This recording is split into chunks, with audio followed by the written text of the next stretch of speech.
What's up guys, welcome back to our channel. और आज के वीडियो में हम बात करने वाले हैं Breaking Bad season 4 episode number 3 के बारे में। इससे पहले के सभी सीजन्स एंड एपिसोड्स हम डिटेल में कवर कर चुके हैं। अगर आपने उन्हें अभी तक नहीं देखा है तो डिस्क्रिप्शन में लिंक है, जाके एंजॉय कर सकते हैं। इसके अलावा प्लेलिस्ट भी बन चुकी है, तो जाइए और चेकआउट करिए। So now without wasting awesome and time any more, let's start explanation of episode number 3। Episode की स्टार्टिंग में हम देखते हैं वॉल्टर को, जो कि अपने लैब में काम कर रहा होता है और यहाँ पे काम करते करते वो बहुत ही ज्यादा फ्रस्ट्रेट हो जाता है। इसके बाद वो कैमरे के पास जाकर मिडिल फिंगर दिखाता है। नेक्स्ट सीन में हम देखते हैं स्काइलर को, जो कि वॉल्ट के घर पे आई होती है। एक्चुअली काफी टाइम से स्काइलर वॉल्ट को कॉल कर रही है, लेकिन वॉल्ट उसके कॉल पिक नहीं कर रहा। इसीलिए वो परेशान होकर यहाँ पे आई है, लेकिन डोर नॉक करने के बाद भी वॉल्ट दरवाजा नहीं खोलता। इसके बाद स्काइलर उसके सेल फोन पे कॉल करती है एंड अंदर से उसके सेल फोन की आवाज आ जाती है। तो स्काइलर को पता लग जाता है कि वॉल्ट अंदर ही है। वो वॉल्ट से कहती है कि मुझे पता है कि तुम अंदर हो, तुम्हारे फोन की आवाज आ चुकी है, तो अच्छा यही होगा कि तुम गेट खोल दो। वॉल्ट यहाँ पे गेट खोलता है और स्काइलर अंदर आके उससे बात करने लगती है अबाउट द कार वॉश। लेकिन वॉल्ट अभी इसके लिए रेडी नहीं है। वो कहता है कि मुझे अभी कुछ इंपॉर्टेंट काम खत्म करने हैं, उसके बाद ही मैं तुमसे इस सब के बारे में बात करूंगा। अब स्काइलर देख लेती है कि उसकी आंख सूजी हुई है। एक्चुअली जैसे कि हमने लास्ट एपिसोड में देखा था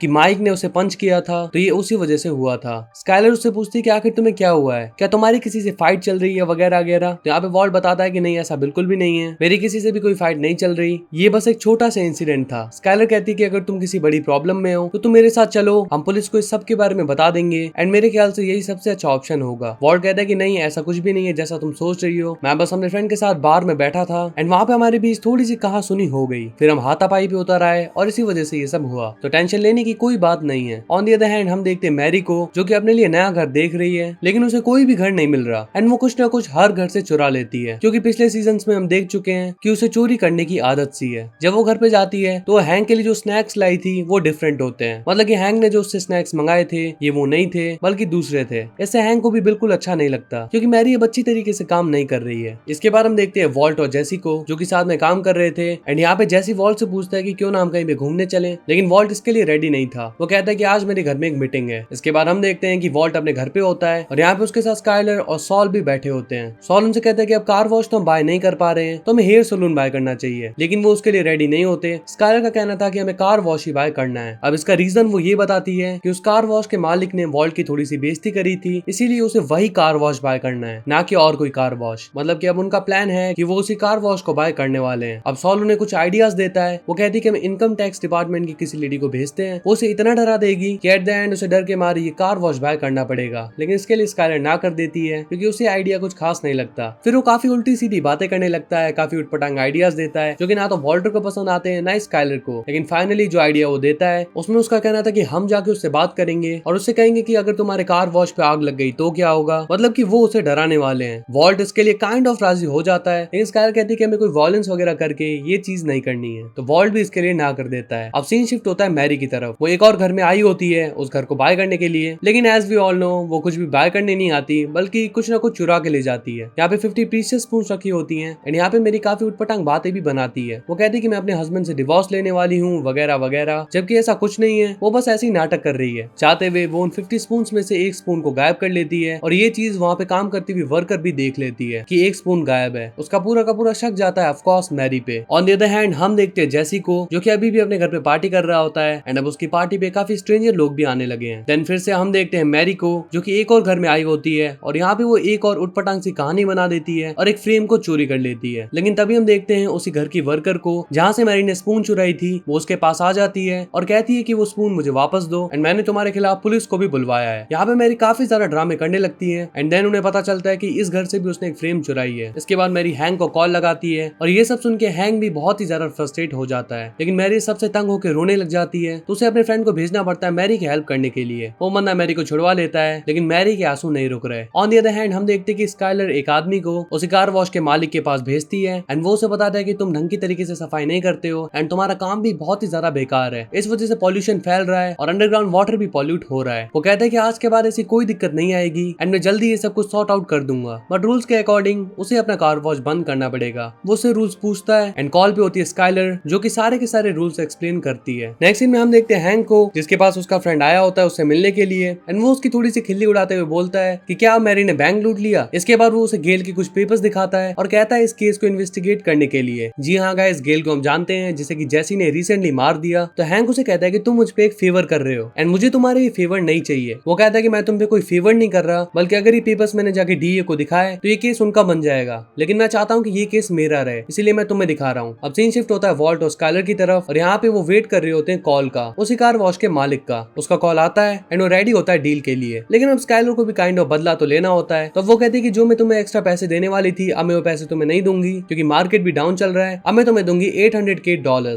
ये कह के वो कॉल रख देती है एंड यहाँ पे वॉल्टर उस पर गुस्सा हो जाता है। वो कहता है कि वैसे ही वो बंदा नहीं मान रहा था, इतनी मुश्किल से वो माना था एंड तुमने सब कुछ खराब कर दिया। लेकिन इस पे स्काइलर कहती है कि टेंशन मत लो, उसका कॉल जरूर आएगा। एंड इसके बाद हम देखते हैं कि उसका कॉल आता है और वो मान जाता है। सीन शिफ्ट होता है जैसी की तरफ, जो कि अभी भी अपने घर में पार्टी कर रहा है, लेकिन यहाँ पे अब लोग सुस्त पड़ जाते हैं और वो चाहता है कि सब लोग नाचते रहे, मतलब की पार्टी चलनी चाहिए। तो वो सभी से कहता है कि किस किस को पैसे चाहिए एंड ये सब कह के वो पैसे उड़ा देता है। सभी लोग पैसे बटोरने लग जाते हैं और यहीं से सीन शिफ्ट होता है हैंक की तरफ। हम देखते हैं कि हैंक फाइनली गेल की फाइल्स वगैरह देख रहा है, यानी कि वो उसके केस में इंटरेस्ट ले रहा है। सो आपको क्या लगता है, क्या हैंक गेल का केस इन्वेस्टिगेट करेगा? आपके जो भी थॉट्स वगैरह हैं वो कमेंट करके जरूर बताएं। वीडियो अच्छा लगा हो तो लाइक करें, चैनल पे नए हो तो सब्सक्राइब कर दो। अगर कोई क्वेरी हो तो कमेंट करके जरूर बताओ। अपने सभी फ्रेंड्स के साथ शेयर कर दो इस वीडियो को। हम मिलते हैं आपसे हमारे नेक्स्ट वीडियो में। Till then peace up.